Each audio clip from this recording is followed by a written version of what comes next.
Buenos días, queridos estudiantes universitarios.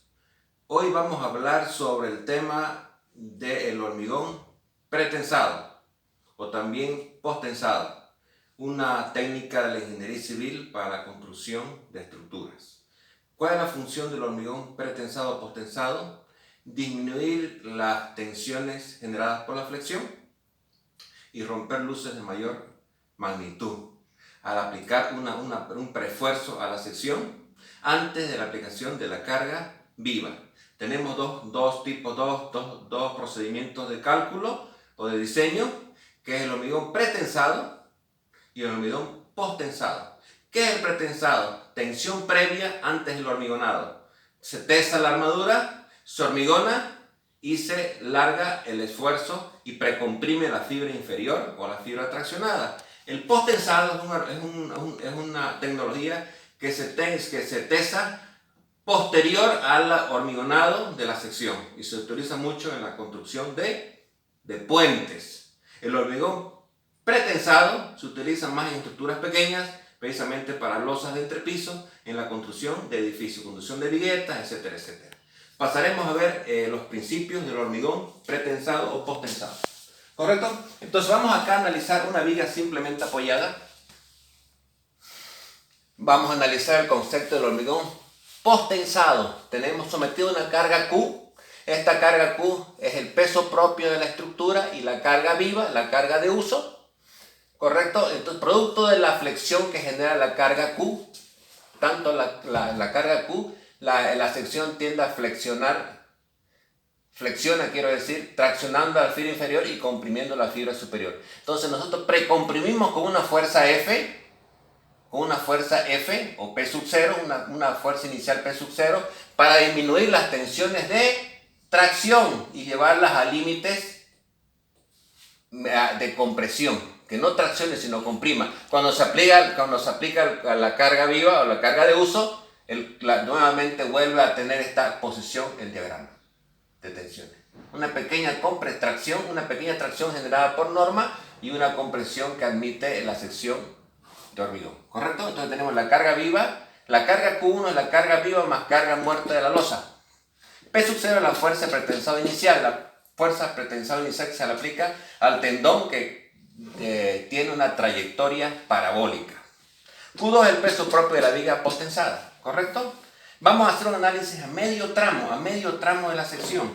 Tenemos entonces un análisis a medio tramo, tenemos la sección y sometida a una carga P sub 0 con una excentricidad respecto al centroide de la sección, al centroide de la viga, de la sección transversal de la viga. En fase inicial es en fase de transferencia de la carga inicial, también llamada T sub 0.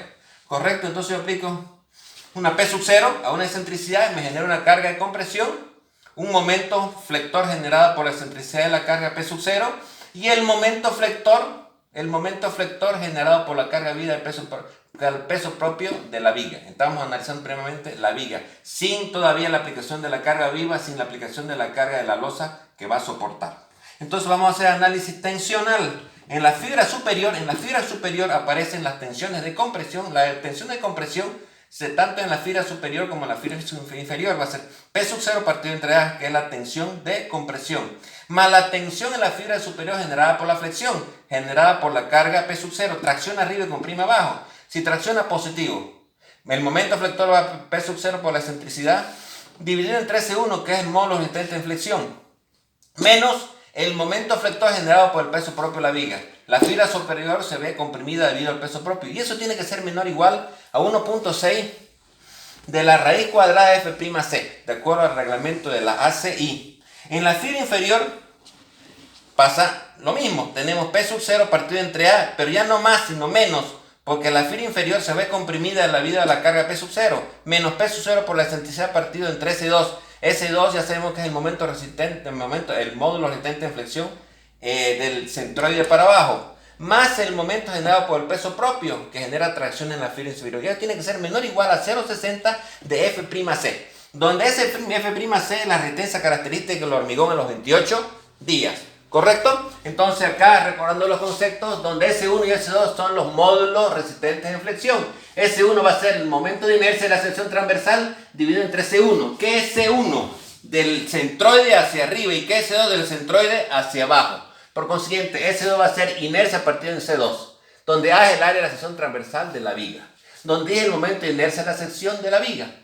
En fase final ya aparecen todas las cargas, después de generar todas las pérdidas del hormigón, del pretensado o del posttensado, en este caso, ¿correcto? Entonces eso se considera en T infinito para una P infinita, donde la carga queda prácticamente ya con todas las pérdidas y toda la aplicación de la carga viva más la carga, lógicamente la carga de uso y el peso propio de la superestructura.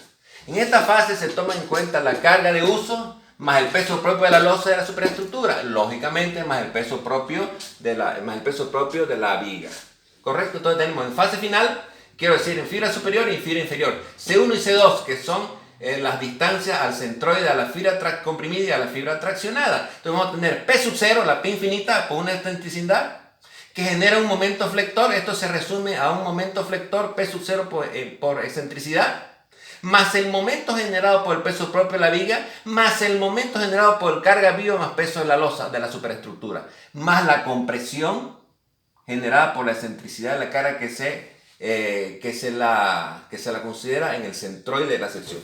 Entonces en fibra superior, las ecuaciones que se plantean son en la fibra superior va a ser P infinito partido entre A, que son las tensiones generadas por la compresión de la carga final, más la tensión generada por la flexión debido a la P sub 0, a la P infinita, quiero decir por E dividido entre S1, fibra superior, módulo de tenta de flexión, menos el momento generado por el peso propio de la viga, menos el momento generado por la carga viva más el peso de la losa dividido entre S1. Tiene que ser menor o igual en etapa final o en etapa de servicio a 0,45 F'C. Y en la fibra superior, lo mismo, P infinito partido entre A, menos, ya no más, sino menos, porque comprime la fibra inferior, P sub 0, la carga infinita, P sub 0 por excentricidad partido entre S2. Nos vemos que S2 es el módulo de tenta de flexión de la línea neutra hacia abajo, ¿no es verdad? Más momento flector, más el momento generado por el peso propio de la viga dividido entre S2, más el momento generado por la carga viva más peso propio de la losa partido entre S2. Tiene que ser menor o igual a 1.6 de F'C, al M.6 de la raíz cuadrada de F'C.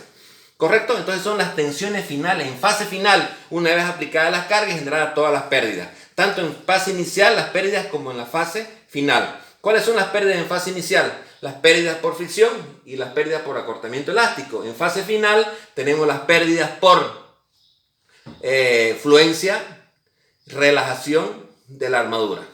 ¿Correcto? Entonces tenemos que F'C es la resistencia característica del hormigón a los 28 días.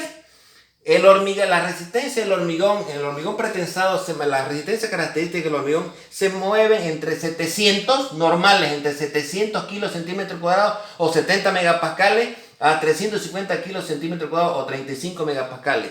Y los aceros que se utilizan para pretensados son aceros de alta resistencia, con un límite de fluencia último de 17.600 kilos centímetros cuadrados, también llamado el paracero 250K. Y FPU, el límite elástico último del acero, 19.000 kilos centímetros cuadrados para el 270K. ¿Correcto? Entonces esos son los conceptos fundamentales del hormigón posttensado y sus aplicaciones en la ingeniería. Generalmente el posttensado se utiliza en la construcción de puentes, de grandes estructuras de luces arriba de 25 metros.